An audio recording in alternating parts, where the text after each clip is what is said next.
orang dapat barisan bisnis itu gampang gitu ya. Lu tinggal duduk dapat barisan bisnis, lu tinggal nerusin kan gitu. Tapi setelah kita nyemplung ternyata memang banyak barisan itu yang kita perlu benahi, dan itu banyak sekali ternyata. Nah itu yang ternyata jadi satu hal yang unik sih. Waktu aku kayaknya SMA, aku tuh pernah nanya, itu sebelum Eyang meninggal ya, itu tuh aku pernah nanya kalau Eyang itu tuh sebenarnya nggak bisa masak nasi pun nggak bisa gitu. Jadi ya itu sih cerita masa kecil yang aku anggap unik juga sih itu. Hai Jakadera, ketemu lagi di Kepo Ketemuan terus nge-podcast kali ini bareng sama aku Monica Nares. Dan kalau ngomongin tentang kota Solo kita tercinta, itu kan nggak lepas dari yang namanya kuliner legendnya, bener nggak Jakadera? Salah satunya yang ada di area perempatan Nonongan, itu ada yang namanya restoran Kusumasari. Siapa orang Solo yang nggak kenal sama Kusumasari? Iya kan? Bahkan aku sebelum lahir juga udah kenal Kusumasari. Oke, kalau gitu di samping aku sudah hadir, ini adalah teman-teman aku yang sekarang ini mengelola Kusumasari Group. Halo, selamat pagi. Halo, selamat pagi Mbak Muni. Pagi. Kenalan dulu, di sini ada Mas Tito dan juga Mbak Hani. Boleh dikasih tahu ke Jakadera kita, Mas Tito sama Mbak Hani ini di Kusumasari Group menghandle apa atau sebagai apa? Silahkan. Oke, perkenalkan aku Tito. Saat ini saya menjabat sebagai Management and Business Development Kusumasari Group. Kalau Mbak Hani? Kalau aku lebih ke marketing dan activation ya untuk Kusumasari Group. Oke, nah ini mungkin juga buat Jakadera yang belum tahu, Mas Tito sama Mbak Hani ini adalah, aku bilangnya gimana ya, bagian dari keluarga besar Kusumasari. Ya, betul. Betul ya? Betul. Jadi dari kecil sampai saat ini udah remaja, udah mature, ini adalah bisa nyebutnya keluarga Kusumasari Group, gitu ya. Oke, mungkin buat orang Solo, pasti kan udah kenal banget sama yang namanya Kusumasari, yang tadi aku udah bilang ada restoran Kusumasari. Tapi perjalanannya kan nggak mungkin cuma 1-2 tahun. Betul. Ini puluhan tahun nggak sih? Puluhan tahun. Puluhan tahun bener ya? Boleh diceritain dong, mungkin masih tahu atau Mbak Hani, Kusumasari Group itu dari tahun berapakah? Terus sekarang udah berapa tahun? Oke. Ya kalau memang tadi bahasanya Mbak Monik sudah ada sejak beliau menetas. Memang betul sih. Karena kan memang perjalanannya Kusumasari itu sejak tahun 1970 ya. Itu sejak Eyang putri saya yang menginisiasi, Eyang Manggung namanya. Orang terkenal dengan Eyang Manggung, tapi namanya adalah Sugiyati Waluyokusumo. Itu tahun 70. Beliau memulainya dari catering door to door. Jadi nggak langsung terbentuk catering besar gitu, tapi dari door to door. Nah, setelah berjalan catering door to door itu kemudian berkembang menjadi catering ke nikahan. Oke. Waktu itu kan kalau event kan nggak sebanyak sekarang ya. Waktu itu kan masih event kan paling nikahan, event-event mungkin band atau apa kan masih sangat sedikit. Nah, kemudian setelah adanya catering yang dari teman-temannya yang itu yang meminta jasanya yang teman-temannya nanya lagi nih, Jeng, waktu itu harusnya Jeng kok nggak bikin tempat atau resto yang supaya kita itu bisa menikmati hidangan Kusumasari itu nggak hanya waktu nikahan aja. Nah, kemudian tahun 89 terbentuklah restoran kita yang pertama kali ya di mana? Di Slamet Riyadi ini. Ini restoran pertama kita. Nah, kemudian berkembang lagi di yang Yasudarso yang tengah itu, yang kaca itu loh, kalau Mbak Monik tahu itu. Nah, itu tahun 2000, sekitar tahun 2004, tahun 2003, 2004 lah. Begitu, perjalanan singkatnya sih seperti itu. Oke, dan sekarang berkembang menjadi Kusumasari Group. Iya. Karena ada banyak sekali yang nanti kita bahas mungkin ya. Apa aja yang masuk di dalam Kusumasari Group tersebut, Jakadera. Oke, karena ini berarti udah generasi keberapa ya? Ketiga. Kita ketiga. Cucu kita berarti. Iya. Wow. Yang ngurus kita berapa orang ya di sini ya? 6 orang ya? Iya, 6 orang. Nah, kita perwakilan di sini. Oke.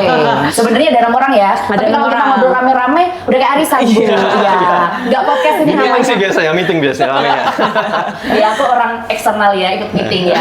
Oke. Jadi karena Mbak Hani sama Mas Tito adalah bagian dari Kusumasari sejak lahir sampai saat ini, pasti kan ada kenangan atau pengalaman.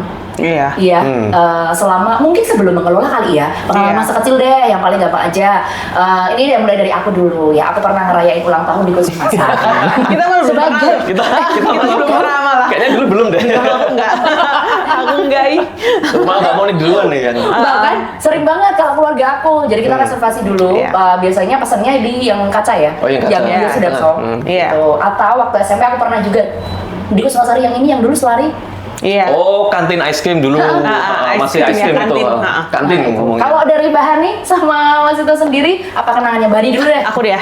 Aku tuh free flow ice cream gitu. Wah, enak ya. Ya, kan dulu kan kayaknya tutti frutti sama nougat sama mocha itu tuh kan kayak jadi favoritnya persepupuan ya di keluarga kita gitu. Jadinya enak juga sih free flow gitu, bisa ngambil sendiri dulu. Paling itu ya. Kamu apa tuh? Kalau aku sih paling ya sama sih, kalau Mbak Ani mungkin free flow ice cream. Kalau aku lebih ke Roket. makan gratis gitu. Karena waktu datang waktu itu masih ada Eyang ya. Selalu ditawarin sama Eyang kan. Biar monopoli ya kayak gitu ya. Stop. Iya sih. Bisa kayak gitu stop atau steak kayak gitu sih. Atau spaghetti. Spaghetti kuah. Spaghetti kuah bener. Atau ini hot plate ya? Hot plate. Ya, hot plate, chicken hot plate kayak gitu. Tapi ada satu hal yang unik sih, waktu aku kayaknya SMA, aku tuh pernah nanya, itu sebelum Eyang meninggal ya, itu tuh aku pernah nanya kalau Eyang itu tuh sebenarnya nggak bisa masak nasi pun nggak bisa gitu. Jadi ya itu sih cerita masa kecil yang aku anggap unik juga sih itu. Tapi akhirnya bisa bikin Kusumasari Group loh. Ya karena memang yang saya tuh manajemen bisnisnya ya, memang sangat di zaman bagus. itu tuh sangat bagus loh, dengan sempoanya dia dan oh iya benar, pakai sempoa iya itu ya. Jadi ngobrol sama sempoa gini, dia tiba-tiba dia tahu tuh. Oh iya tuh masa kecil kita tuh. Roket 100 gitu, berapa ininya apa HPP-nya atau apa namanya berapa tepungnya, berapa ininya, berapa ini tuh dia sempoa. Pakai sempoa. Terus dia tahu. Kalau Mbak Ani sama Mas Ito bisa sempoa? Aduh, udah lupa. Dulu zaman SD sih pernah ya. Hitungan sih jelek banget. Enggak. Sekarang untungnya tergantikan sama kalkulator ya semuanya. Lebih memudahkan ya soalnya ya. ChatGPT. Waduh. AI. Oke, kalau tadi sempat ngebahas tentang kroket juga ya. Ini adalah salah satu andalan. Kalau misalnya ada orang Solo atau luar kota Solo yang pengen ngasih oleh-oleh tuh ada menu kroket juga. Betul. Bahkan ada frozen food. Ya, ini dah hafal banget ini banyak soalnya ya. Ada yang mini juga ya. Ada. Dapat 6. Nah, dan tuh kan dapat 6. Nanti harganya ada di bawah sini ya, guys. Silakan bisa langsung dipesan, langsung promosi aja nih. Oke, tadi karena Mbak Hadi juga nyebut tentang ChatGPT, yang mana itu kan adalah bagian dari perkembangan teknologi kita. Betul. Selama Mas Tito sama Mbak Hani ikut mengelola Kusumasari Group, ya di tengah teknologi yang semakin dar gitu, ada nggak sih tantangan terbesar yang pernah kalian berdua alami gitu? Aku sih tershock ya dengan Google Review. Oh iya. Google Review tuh menurut aku waduh gitu kan, kritik tuh sangat tajam ya terhadap semua lini bisnis kita gitu. Tapi bagus sih dengan adanya kritik itu juga kita bisa jadi tahu gitu respon yang masyarakat berikan kepada kita dan apa yang bisa kita perbaikin itu bisa menjadi bahan kita lah untuk selalu memperbaiki diri gitu. Tapi ya memang kritikan tajam itu kadang juga membuat kita tersyok-syok sih ya. Ya walaupun memang kritik kan satu alat supaya kita bisa refleksi kan, atau bisa membangun sesuatu yang lebih bagus dan baru kan gitu. Iya. Itu sih. Tapi terkaget-kaget kita ya. Awal-awal dengan kita masuk tuh dengan kritikan-kritikan tuh, wah. Banyak sekali ya. Jadi setiap hari perbaikan terus gitu di ranah Kusumasari, di kitchennya maupun servisnya gitu. Karena Kusumasari Group ini kan sekarang udah istilahnya udah sebuah perusahaan besar gitu ya. Setelah ada tantangan pasti kan juga harus mengikuti yang namanya perubahan zaman, perkembangan. Beradaptasi gitu. Gimana nih caranya Kusumasari Group untuk tetap bertahan di tengah gempuran era teknologi yang semakin maju, kemudian banyak sekali mungkin F&B yang ada juga di sekitar sini gitu. Ya kalau ngomongin Kusumasari memang kita untuk tantangan terbesarnya dan utamanya adalah rasa ya Mbak Ani ya. Konsistensi ya. Karena kan memang secara koki kita di Kusumasari itu kan sudah 5 generasi malah. Wow. Jadi lebih banyak dari kita. Iya betul. Dari koki pertama itu ini sudah generasi kelima. Nah itu yang terkadang kita masih memang perlu pembenahan terus untuk mempertahankan konsistensi ini. Karena kan market kita kan memang dari semua kalangan ya, dan kebanyakan non sewu dari kalangan sesepuh-sesepuh juga kan, bahkan banyak yang sudah berumur 80-an, bahkan ada juga customer sampai umur 90 kadang masih makan di sini. Nah, itu mereka yang ingat yang kritis. Nah, cita rasa zaman dulu seperti apa itu mereka sangat bahasa Jawanya titis lah ya. Iya. Nah, itu yang mereka banyak memberi masukan ke kami, Mas, ini kayaknya dulu rasanya nggak seperti ini, coba deh di set lagi lah, diperbaiki lagi, apakah ada yang berbeda atau gimana. Nah, setelah kita mungkin ke belakang mengecek dan segala macam historisnya lah, kenapa kok sampai ada omongan konsisten berubah rasanya, ternyata memang ada salah satu bahan mungkin yang diganti itu maksudnya enggak yang diganti total ya, misalnya kecap itu ganti merek, itu aja berubah rasanya, berubah rasa loh. Nah, ternyata misalnya generasi kelima ini, kokinya tadi ya, koki yang generasi kelima ini bilang, kayaknya Mas, mungkin kecapnya, karena dulu Pak kokinya yang generasi 4, Pak Lilit namanya, sudah almarhum, itu sempat mengganti brand kecap ini. Maka ternyata itu pun juga sangat mempengaruhi rasa. Nah, seperti itu sih memang. Iya. Karena yang menikmati Kusumasari nggak cuma dari yang generasi aku di atas, bahkan yang mungkin adik-adik kita kan juga. Betul. Kalau udah sering makan di sini kan pasti rasanya ingat ada yang berbeda. Pasti ingat. Ya, Gitu. seperti rasa kroket ini boleh sambil dinikmatin nggak sih? Boleh lah. Ini Silakan. sambil aku coba sampai ya. lupa kan.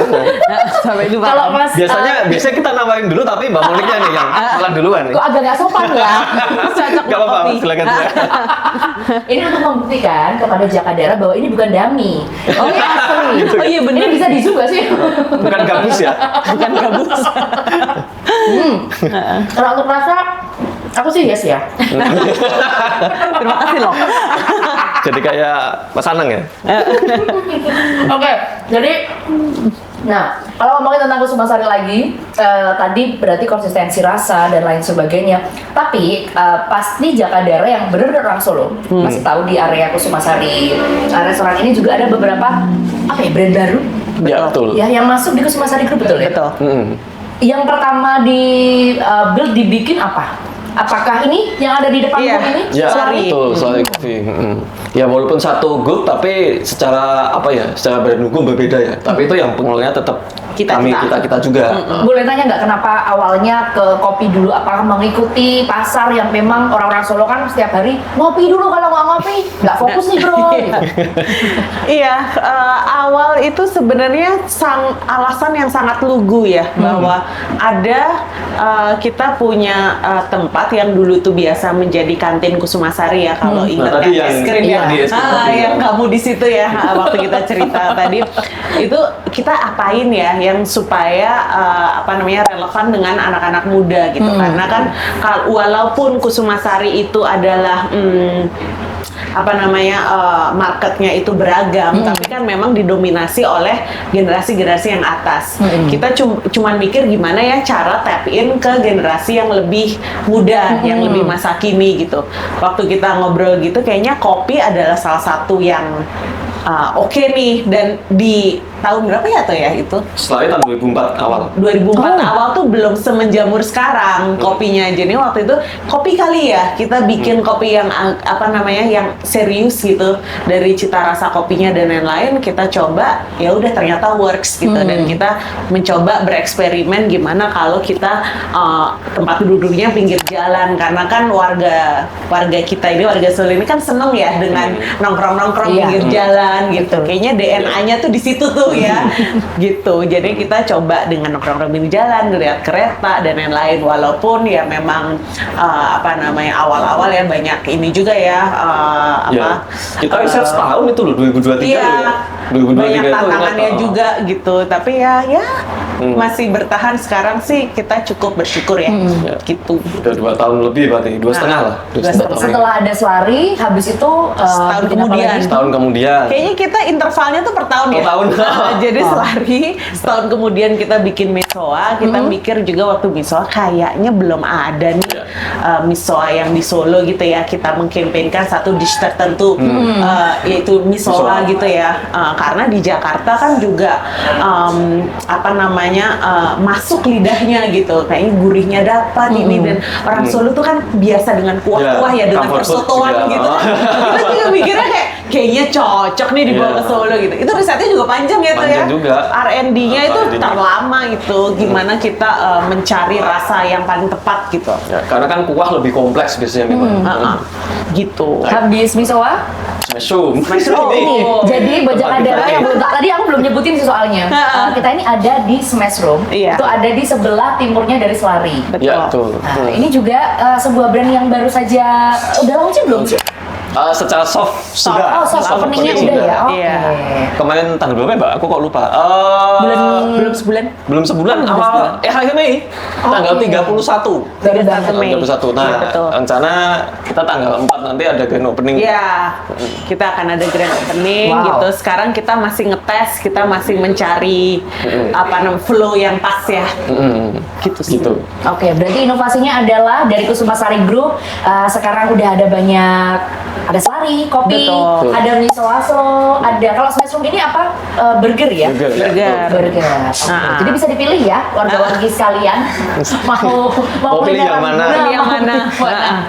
Oke, kita balik lagi nih kalau ngomongin sekarang tentang istilahnya apa ya? Strategi pemasaran atau marketing dari Betul. Kusumasari Group setelah dikelola sama Mas Ito sama Mbak Hani dan juga saudara-saudara yang lain gitu. Betul. Ya. Generasi milenial ini apa sih strateginya seperti apa di era yang seperti ini?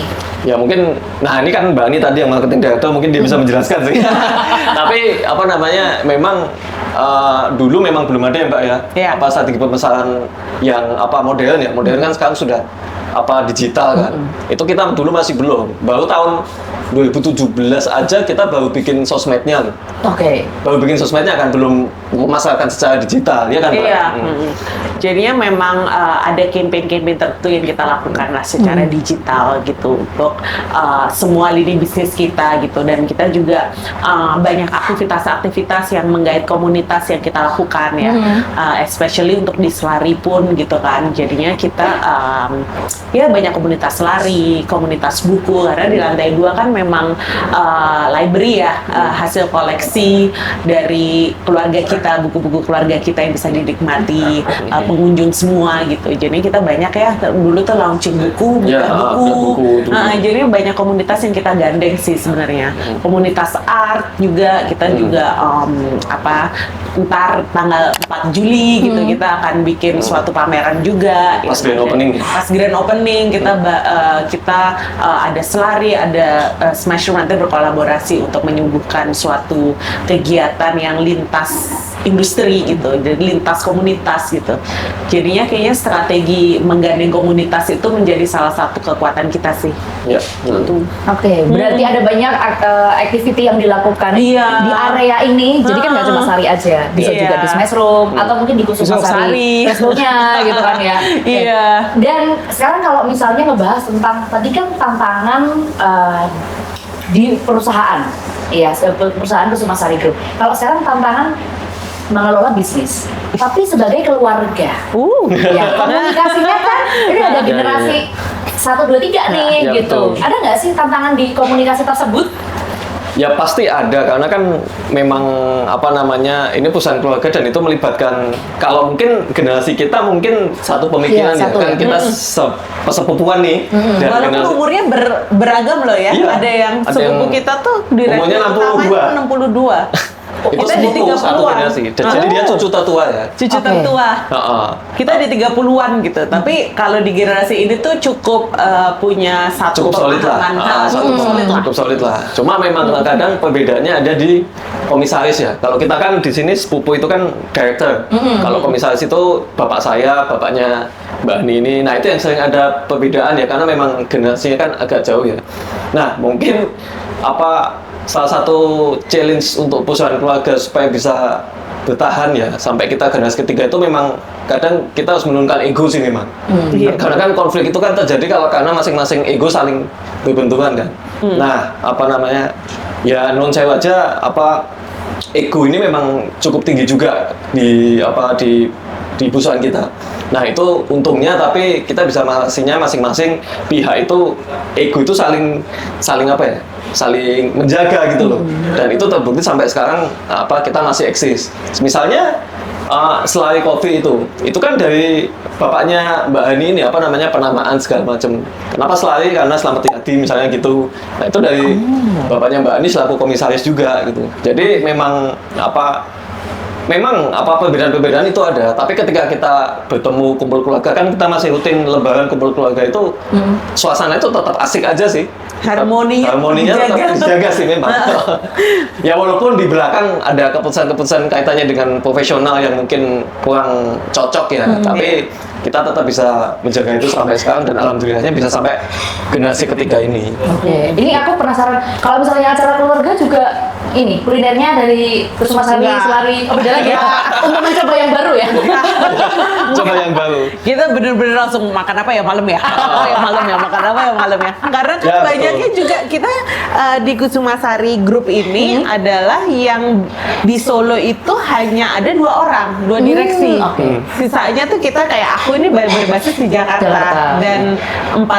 Dan 5 orang lainnya gitu di Jakarta. Jadinya ketika di Solo yang kita pulang sebulan sekali atau 2 bulan sekali, nah itu langsung kayak kuliner apa setiap malam gitu. Jadi explore juga. Kalian explore ya.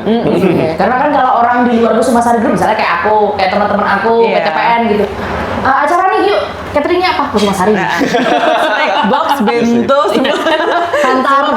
Hantaran Lebaran, hantaran Christmas ada semua ya. Yuk, kalau pas Lebaran hidangannya campur sih. Oh gitu. Selalu, tapi kroket selalu ada. Ini tuh roket. Iya kan?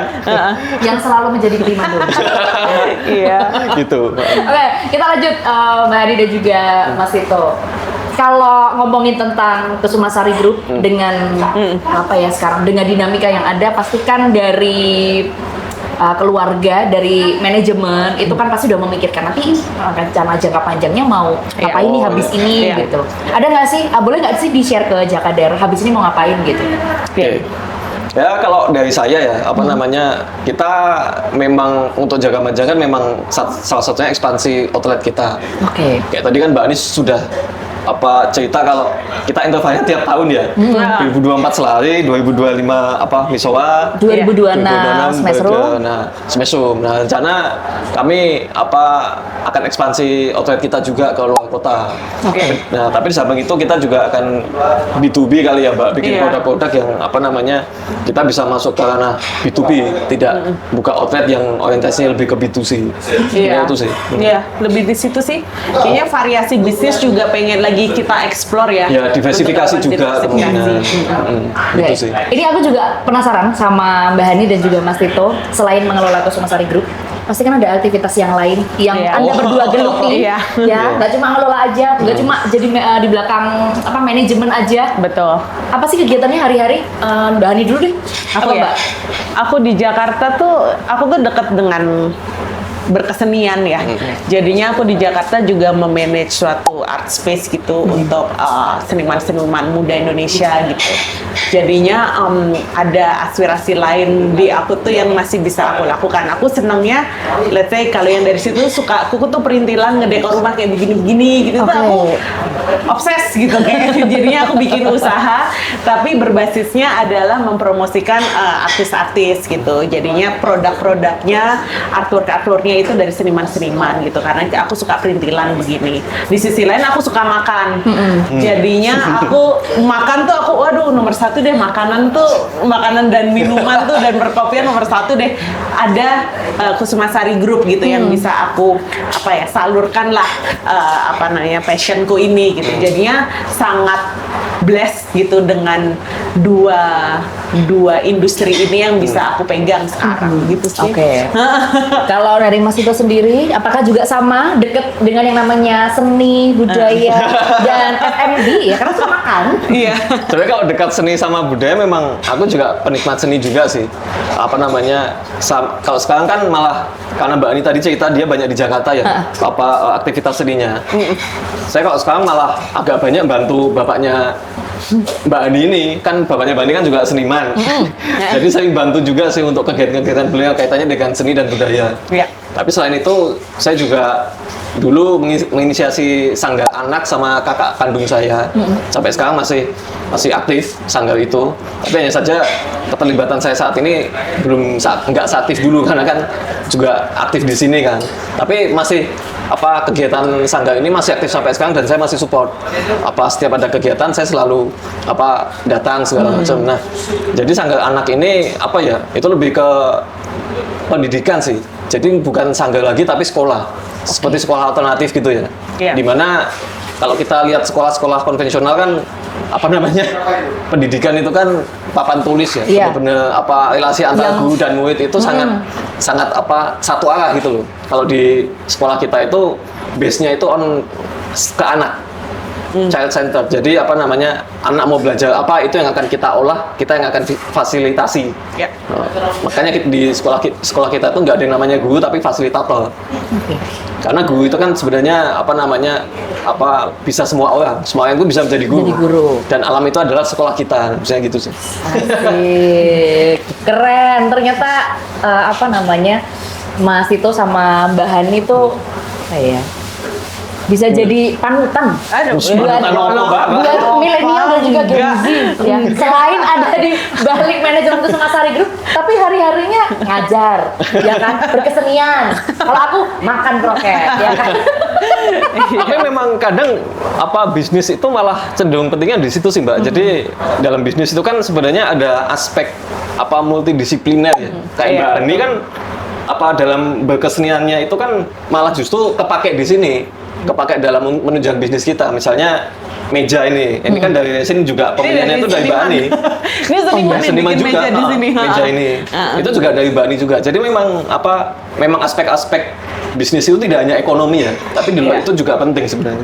Sama ini dan saudara-saudara kita yang lain yang juga berkontribusi di sini ya sebagai direksi di sini itu juga di luar juga punya aspirasi lain gitu. Ada yang juga berdagang gitu kan. Jadi ada yang direktur perusahaan multinasional, internasional bahkan gitu. Ada yang berdagang dan direktur utama kita tuh jago banget berdagang gitu. Jadinya dia juga pendekatan interpersonal itu karena dia berpengalaman di situ ya sebelumnya. Jadinya tuh dia bisa memberikan insight-insight kepada waiters tuh gimana cara hubungan antar personal yang seperti itu sih. Terus ada juga dua sepupu kita ya yang megang catering dan megang restoran ya. Itu tuh juga punya catering di Jakarta. Jadinya dia juga bisa memberikan masukan mengenai apa yang lagi tren di Jakarta dan lain-lain. Jadinya sebenarnya semua yang ada di sini itu memang punya side hustle-nya yang lain gitu yang bisa malah justru memperkaya Kusuma Sari Group ini ya. Kontribusinya justru makin kaya gitu karena nggak terfokus hanya di satu ini gitu. Itu sih terpapar yang lain gitu. Apakah ini juga menjadi salah satu kayak pelajaran berharga dari mengelola bisnis keluarga menurut Mbak Ani sama Mas Tito, atau ada pelajaran berharga yang lain selama perjalanan ini?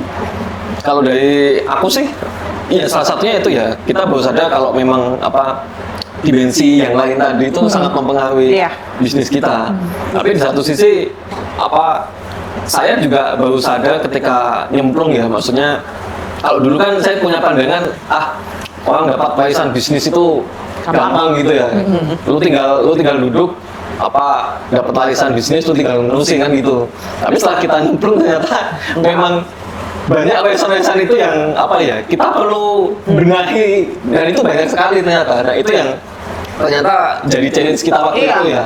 Bahkan sampai saat ini debit misalnya SDM zaman dulu yang masih sulit jatuh ya, itu salah satu contoh aja sih sebenarnya itu yang masih jadi tantangan kita saat ini sih. Jadi kalau bahasanya arsitek itu lebih mudah membangun bangunan dari tanah kosong ketimbang dari bangunan yang sudah existing. Jadi ya di bisnis ternyata seperti itu. Iya. Gitu sih. Betul sih, sama kepekaan ya dalam melihat sesuatu gitu karena kita juga dengan membuat untuk perkembangan bisnisnya ya dengan membuat selari, membuat misoa dan membuat smash room ini tuh tidak semerta-merta pemikiran 1-2 bulan gitu. Ini dengan pemikiran yang matang, yang benar-benar apa nih yang bisa benar-benar menjadi keunggulan karena kami itu memang percaya dari semua direksi dan semua komisaris, kita percaya yang paling utama itu again ya dari sisi rasa. Untuk masalah estetik atau masalah performuan yang lain-lain itu sebenarnya akan bisa selalu kalah gitu loh. Kita ngerasa ini udah yang paling keren gitu secara desain atau secara estetik gitu. Tapi begitu kedepannya ada kompetitor, ada yang ikutan buka dan lebih bagus lagi, kalau kita bertarungnya hanya dengan estetik, itu tuh kita kayaknya ngerasa akan kalah juga ya secara estetik ya. Jadinya memang yang dipertahankan di situ tuh memang dari sisi rasa sih, dari sisi produknya gitu. By the end of the day itu kembalinya adalah ke situ gitu dari sisi kita. Oke. Kuncinya di situ. Menarik. Obrolan kita ini menarik, tapi kayaknya karena waktunya nggak cukup juga. Mungkin akan aku kasih kesempatan Mas Tito sama Mbak Heni untuk kasih semacam closing statement, pesan-pesan untuk generasi muda. Berat ya? Atau apa yang ingin disampaikan untuk Jakadara Kota Solo yang menyaksikan video podcast kita ini, atau mungkin yang nonton kita dulu orang Solo tapi sekarang stay-nya di luar kota, terus kangen sama Kusumasari, pasti juga akan penasaran gitu. Closing statement-nya silakan. Jadi kalau buat aku intinya carilah teman sebanyak-banyaknya, dan yang berbeda pun carilah, karena perbedaan pandangan itu malah justru akan membuat kita itu semakin berkembang. Kayak tadi misalnya ya kalau ngomongin akademis ya, misalnya anak kuliah matematika itu nggak bisa join sama anak seni, tapi sebenarnya bisa. Banyak hal yang bisa bertukar pandangan antara anak-anak sains dengan seni itu banyak sebenarnya. Nah, jadi jangan mengotak-ngotakkan diri lah intinya. Coba kita saling menebus semua, karena dari perbedaan pandangan itu kita bisa menciptakan satu hal yang kreatif, satu hal baru yang itu bisa mungkin berdampak bagi masyarakat semuanya. Yang gitu sih. Berarti harus mencari teman sebanyak mungkin. Mbak Hani apa? Aku ya, belum mikir ya. Berarti kalau tadi kan Mas itu kan relasi, hubungan antar manusia. Iya. Kalau aku sih sebenarnya ketika kita membuat sesuatu itu memang menurut aku memang tidak bisa instan ya. Ada prosesnya itu menurut aku hal yang sangat penting ya. Kita itu setiap makanan yang kita sajikan itu R&D-nya bisa berbulan-bulan gitu untuk menyajikan cita rasa yang kami percayai bahwa cita rasa itu yang bisa diterima gitu.